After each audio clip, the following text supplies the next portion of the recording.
guys, what's up? I appreciate you all stopping by to see the channel. I'm just gonna get into some stuff here that's just coming to me.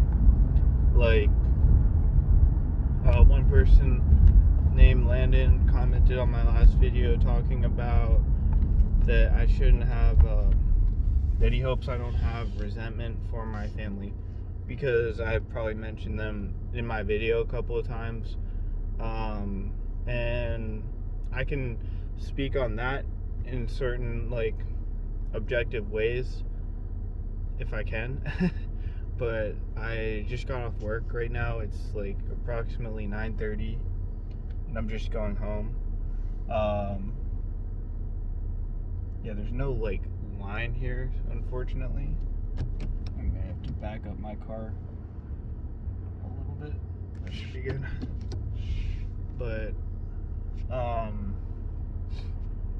basically, yeah, like as far as that goes, my family, we've had a lot of turmoil in our family. I trust that my parents love me on a basic level, and that's good, you know, and my family doesn't really talk to each other a lot. A lot of them don't talk to each other. You know, my dad's side, a lot of family does kind of, but it's just kind of, it is what it is. And a lot of my siblings don't really communicate very well, and a lot of problems don't get addressed that have either affected me. I'm trying to figure out how to go down this road because I've never been out here before. It's weird. I'm just gonna go this way and have to do a U-turn somewhere over here.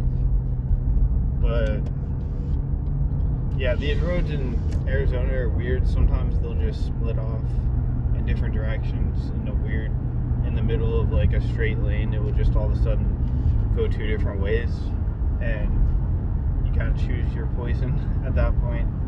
And yeah, with my family, like, I'm sure other families have been through a lot. I've been through some, I mean, I'm trying to see how open or willing I am to be, how open I am about these things. But basically, I've been through a lot of abuse, you know, with my family.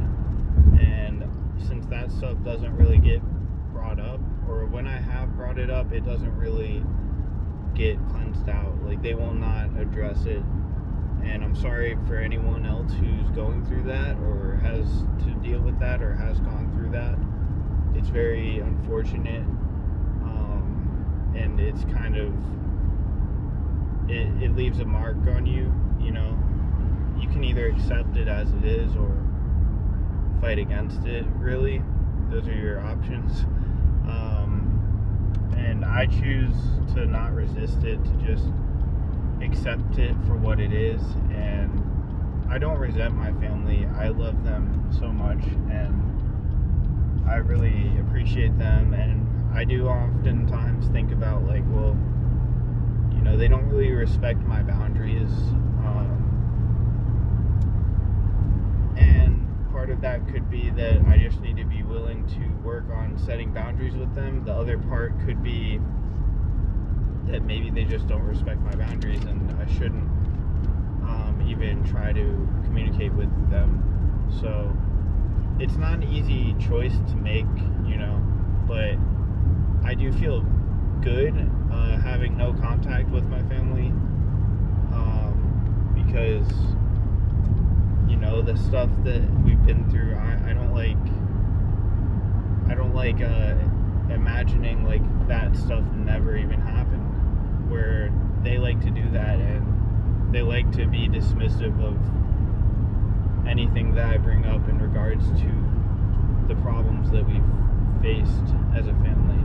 And maybe it's just for a period of time where I don't really want to contact them. I mean, if you'd been hurt by someone, you may be feeling the same way. Like, maybe you shouldn't really talk to them, at least for a while, until it's really dark, I've been making videos as spontaneously as I want to make them, and I guess a lot of the time I'm in my work uniform, so it's been right after work. But yeah,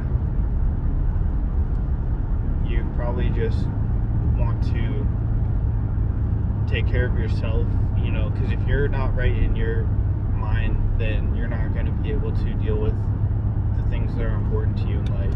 And there's something called Stockholm Syndrome, where you can become attached to people who have abused you and defend them at all costs, even to your own well-being. So you could actually be detrimentally affecting yourself by hanging around certain types if that's what you choose to do. But I choose to be more around people that are more positive as much as possible. And at work, we have to deal with a lot of people out in the world when we work jobs and stuff, and everyone has to work somehow to make some money, so we all have to deal with some unfortunate individuals, and I want to minimize that as much as possible. And if it's family who's abusing you, there is a deep tie to them, a biological tie, a physiological tie that really connects you guys. So it's kind of weird if you're more aware being, you're aware that you love these people, that you care for them, that you want what's best for them, and that they in their own way probably want what's best for you. But our perceptions can really thwart our lives, and if your perception is from an underworld perspective, if one's perspective is from that it's from like the underworld perspective, then okay, I just had to make sure I hit the west exit, not the east one. We're going west, we're going west, and that wouldn't be good. You can't go both directions at once, maybe. I mean, not in a car, but maybe metaphysically or something, you could. So,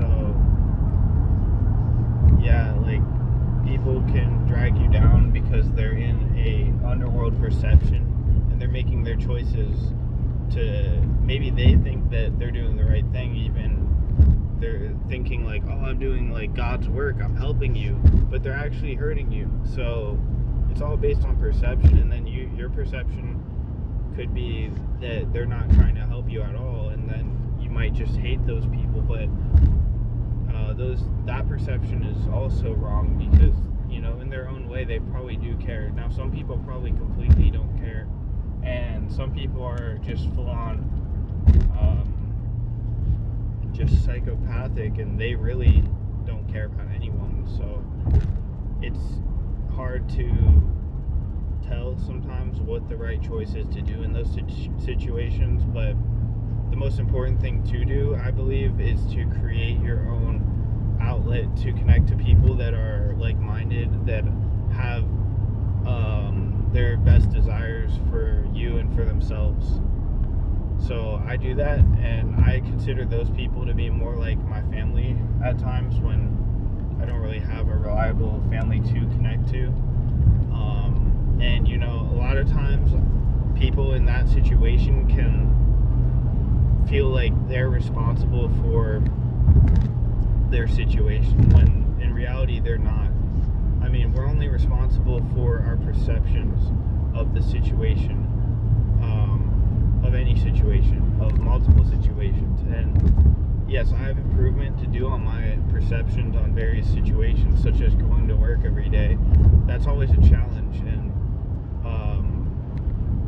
but if you can be objective about it, you can see all the different perspectives and angles to see the situation from, and realize there's not necessarily one right way to view it, but there are multiple beneficial ways to view every situation, and there are also multiple detrimental ways to view every situation.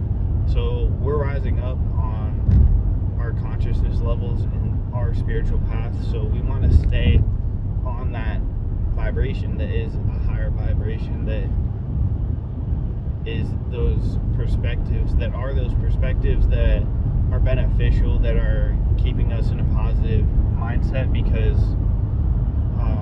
that's most beneficial to our path as a spiritual being. And if you're a spiritual being on your path, it doesn't have to look fancy. It just means that you're trying to be a better person. It's not anything complicated, and that can be done in many ways. Like, you could journal, you could meditate, you could basically, those are two easy ones that I do personally. You don't have to do that, but it can help to look at yourself and look within, basically, and realize, okay, how can I be a better person? And that doesn't mean necessarily that you're learning a skill set, or like, it's not really a skill, it's more just being, once you can be a better person, you're just more aware and more conscious, and that basically is love. That basically is connection to the divine, to each other. And when we're connected to each other, there's no one person in this world, no matter how isolated that they think they are, or how much of a lone wolf that they think that they are, that lives in a bubble, that lives isolated from everyone else, because everything is connected. We all have a connection to each other. Even those people that think they're isolated have a connection to you and to me and to the farmers that give them food and to the store where they buy their food, or if they hunt, if they live fully off the land as much as possible, they still need others to gather supplies to build their house. They have people nearby somewhere that they need to have as their allies, who are letting them live where they're living.